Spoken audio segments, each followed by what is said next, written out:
Welcome to the Tech Egg. Don't get scrambled. Enjoy the video.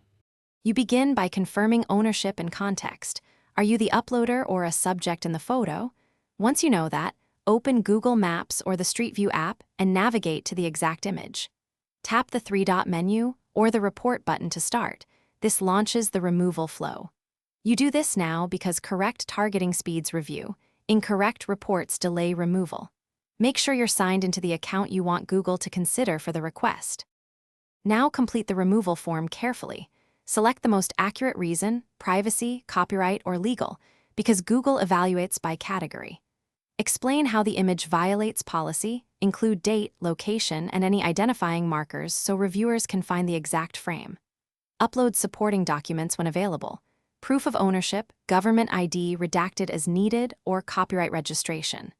Once submitted, you'll receive a confirmation. Make sure your contact info is accurate so Google can request follow-ups. Finish by monitoring the review outcome and responding promptly to any follow-up questions. Google typically replies in a few days, but complex cases take longer.